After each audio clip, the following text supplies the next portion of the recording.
Continuando, entonces,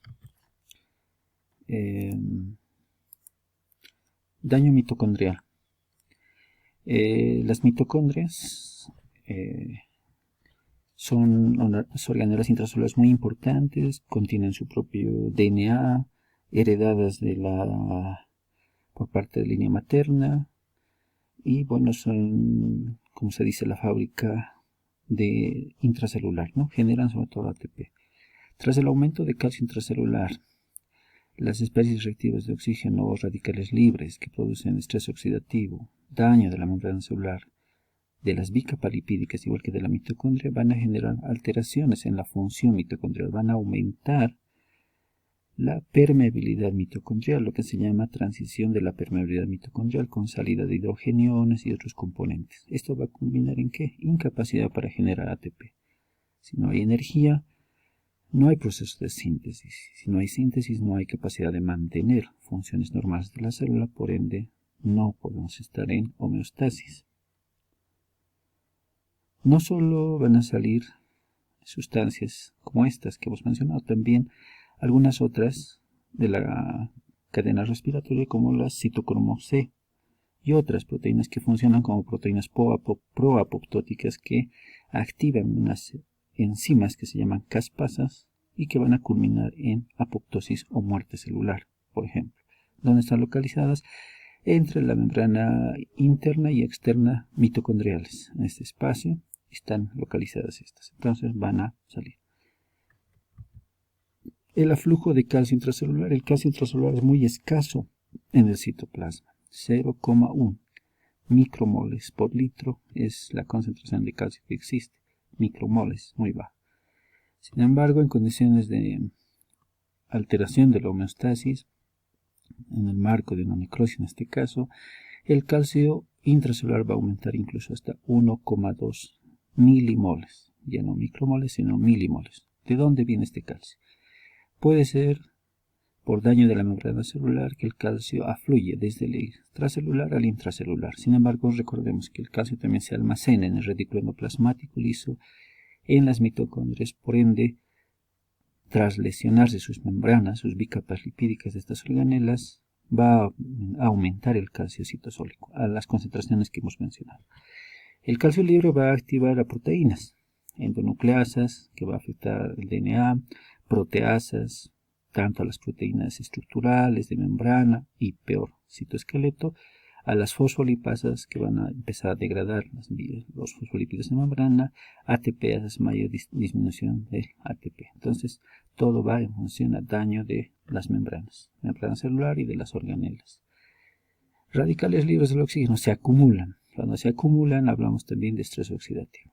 Breve reseña de los radicales libres de oxígeno.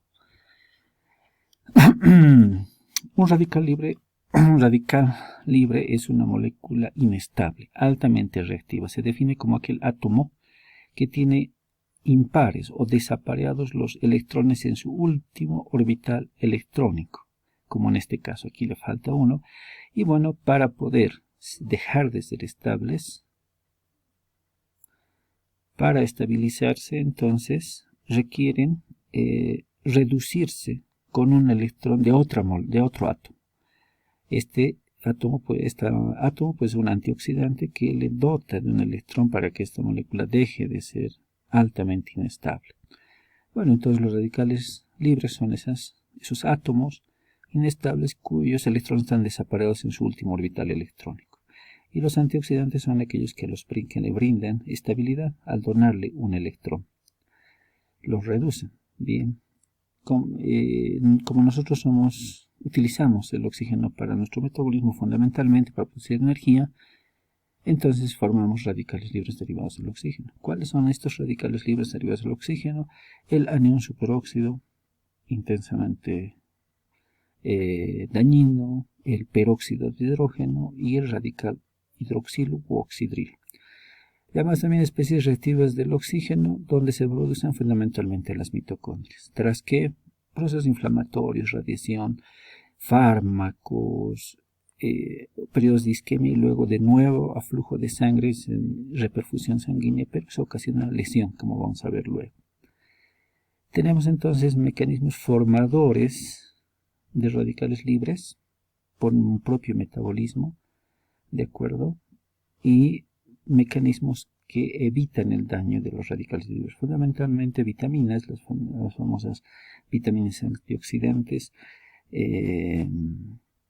hacen, ¿no? Las vitaminas C, por ejemplo, E, antioxidantes fundamentales. Pero no solo ellas, sino también enzimas como estas, que es la superóxido dismutasa, la glutatión peroxidasa y la catalasa.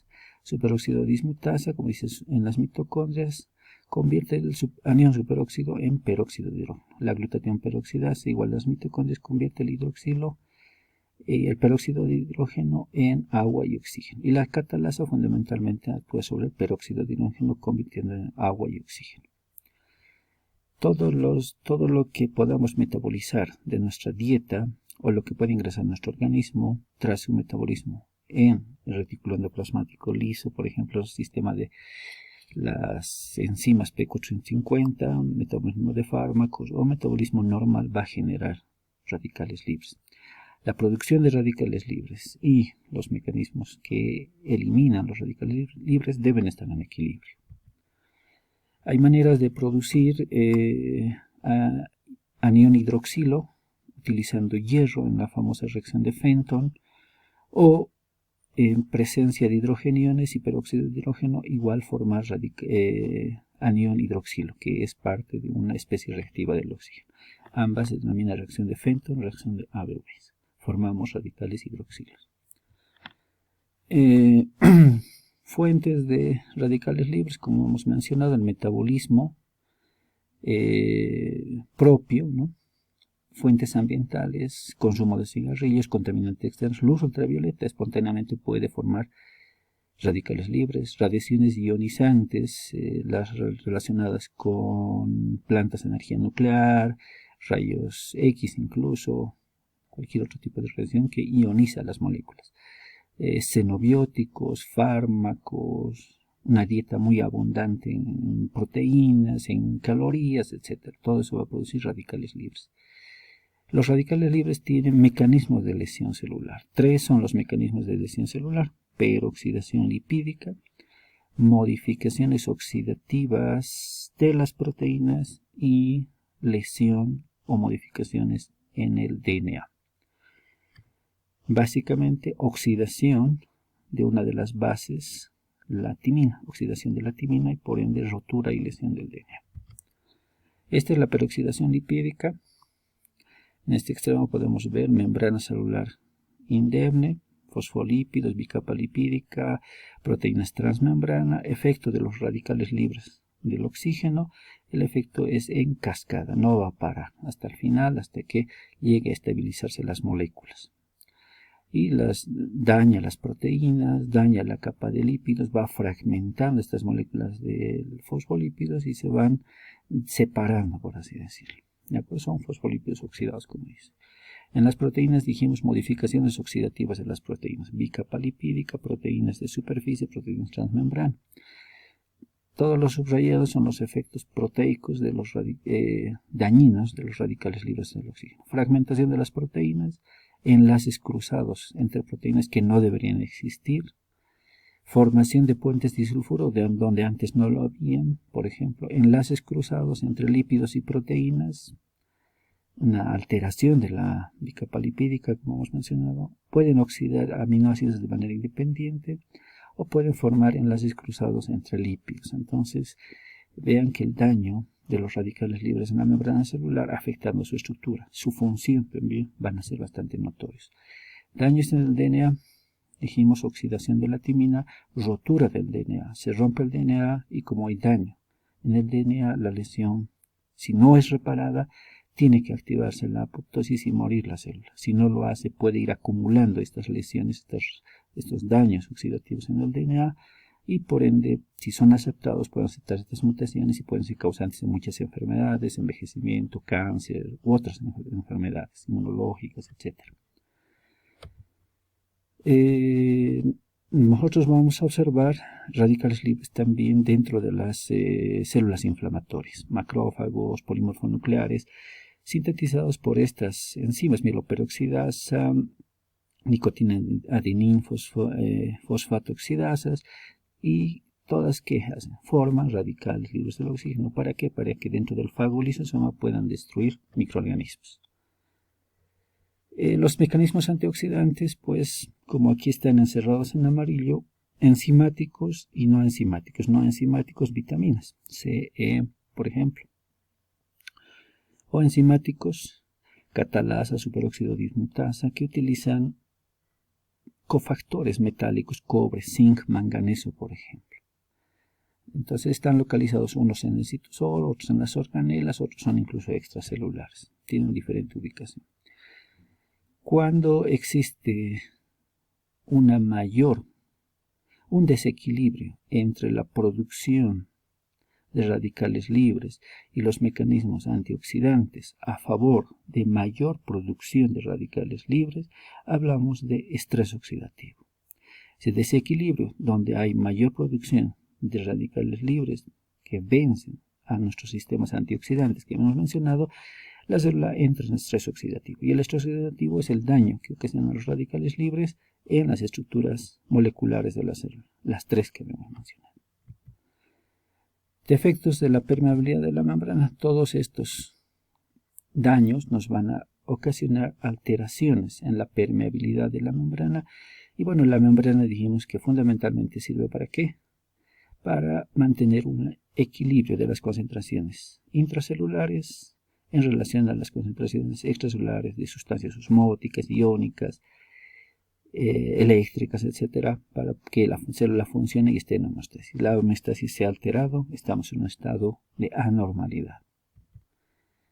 Bueno, dijimos que las células pueden, tras un efecto nocivo, pueden adaptarse. Y eso nosotros vamos a estudiarlo en otro capítulo que se llama Trastornos de crecimiento celular y diferenciación celular. Solo por mencionar, estas adaptaciones dependerán, si hay mayor demanda, mayor estimulación, podrán aumentar en número las células o podrán aumentar en tamaño para poder responder a ese nuevo estado. O si hay carencia de nutrientes o falta de estimulación, responderán, se adaptarán de otra manera, disminuyendo su tamaño. O si la hidratación es crónica, tanto por elementos físicos o químicos, las células pueden cambiar de forma incluso para poder adaptarse. No los vamos a avanzar en este tema.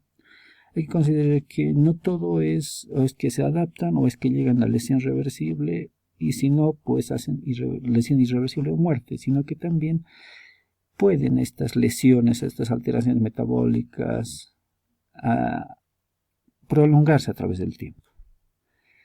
Y pueden hacer que sustancias se vayan acumulando intracelularmente de manera patológica, como el calcio, por ejemplo, o bien ocasionar daños mínimos submoleculares, subcelulares, que no van a llegar a lesionar de muerte a la célula, pero que van a ser aceptados, acumulados a lo largo de la vida y que van a significar un deterioro del tiempo de vida de la célula. Hablamos de envejecimiento celular. ¿De acuerdo? La lesión celular puede ser reversible o irreversible. Cuando hablamos de lesión celular reversible, fundamentalmente edema, a todo esto vamos a nosotros mencionar como degeneraciones morfológicamente hablando. Generalmente tiene la causa es aguda y es transitoria. En cambio, si son progresivos, si son agudos, si son mucho más graves, el estímulo nocivo, la lesión rápidamente puede pasar de lesión a lesión irreversible, que nosotros denominamos muerte celular. Básicamente dos tipos de muerte celular, necrosis y apoptosis, y una mezcla de ambas que habíamos mencionado. Lesión reversible, llama también degeneración. Las diferencias entre una y otra podemos observar: degeneración y muerte celular. Aquí dijimos que hay disminución de la fosforilación oxidativa, el ATP, por eso hay edema celular, porque se retiene sodio. La célula y las organelas se llenan de agua, la membrana celular empieza a protruir, se desprenden los ribosomas del retículo endoplasmático rugoso y la cromatina tiende a formar grumos. En cambio, la lesión irreversible o muerte celular, el daño es mucho mayor. Por ejemplo, es mucho más marcado el edema celular, entre otros.